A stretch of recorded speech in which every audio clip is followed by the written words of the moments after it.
जय भीम साथियों, दोस्तों, आज के वीडियो में हम आपको बाबा साहेब से जुड़ा एक अद्भुत किस्सा बताएंगे जिसे सुनकर शायद आप भी चौंक जाएं। बात उन दिनों की है जब बाबा साहेब देश के कानून मंत्री हुआ करते थे।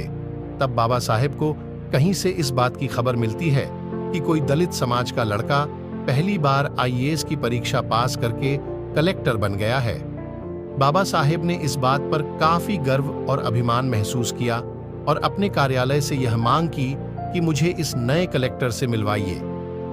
जब यह बात उस कलेक्टर को पता चली तो वह सोचने लगा कि कानून मंत्री बाबा साहेब ने मुझे मिलने के लिए बुलाया है, जरूर उनको मेरे से कोई चंदा चाहिए होगा, इसलिए बाबा साहेब मुझसे मिलना चाह रहे हैं। लेकिन शायद वो कलेक्टर बाबा साहेब के महान व्यक्तित्व और उदारता से अभी तक अनजान था। तभी तो कलेक्टर बाबा साहेब के बारे में ऐसे सोच रहा था। खैर, इसके बाद क्या था? बाबा साहेब की मुलाकात उस कलेक्टर से तय हुई, वो भी बाबा साहेब के घर पर, जब दलित समाज से निकला हुआ नया कलेक्टर बाबा साहेब से मिलने आया। तब बाबा साहेब उसे देखकर बहुत खुश हुए और उस कलेक्टर से बोले, तुम नए नए कलेक्टर बने हो?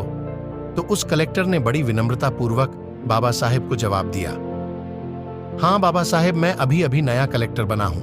उसके बाद बाबा साहेब और कलेक्टर के बीच बातें होने लगी। इसी दौरान बाबा साहेब ने उस कलेक्टर से कहा, तुम कलेक्टर बन चुके हो, प्रशासन ने तुम्हें लाल बत्ती की गाड़ी तो जरूर दी होगी।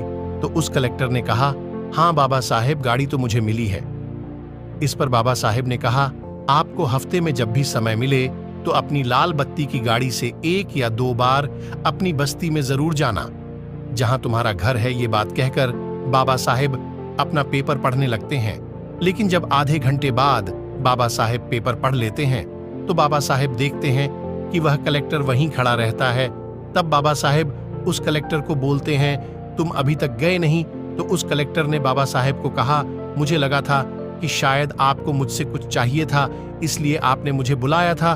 बस कलेक्टर की यह बात सुनकर बाबा साहेब समझ जाते हैं कि इस कलेक्टर के दिमाग में क्या चल रहा है। बाबा साहेब ने कलेक्टर को कहा, जानते हो मैंने तुम्हें मिलने के लिए क्यों बुलाया था और क्यों तुम्हें लाल बत्ती की गाड़ी से तुम्हारी बस्ती में जाने के लिए कहा था?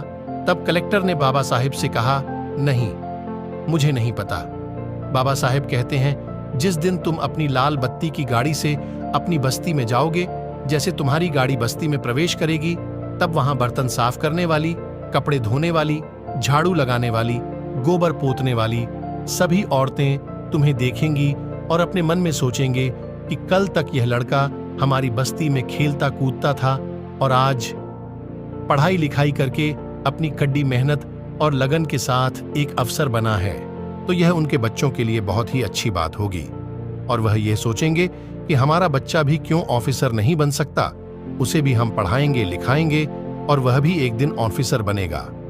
बाबा साहेब कहते हैं, उन औरतों की इस भावना से हमारे दलित और पिछड़े समाज से हजारों बच्चे कलेक्टर बनकर निकलेंगे और हमारे समाज का नाम रोशन करेंगे। लेकिन क्या आज हमारे दलित और पिछड़े समाज से निकले हुए बड़े बड़े कलेक्टर, डॉक्टर, इंजीनियर, वकील दोबारा अपनी बस्ती में गए और वहां के हालात का जायजा लिया? जवाब शायद ज्यादातर ना में ही मिलेगा, जो मन को बेहद दुखी कर देता है। इसलिए बाबा साहेब कहते थे, चाहे आप किसी भी जगह पहुंच जाओ, चाहे आप कितनी भी ऊंचाइयों पर पहुंच जाओ, लेकिन अपनी जमीन से हमेशा जुड़े रहना चाहिए। अपनी जमीन को कभी नहीं भूलना चाहिए। दोस्तों, बाबा साहेब की ये विचारधारा आपको कैसी लगी? हमें कमेंट सेक्शन में कमेंट करके जरूर बताएं और वीडियो लाइक, शेयर और चैनल को सब्सक्राइब जरूर कीजिएगा। धन्यवाद।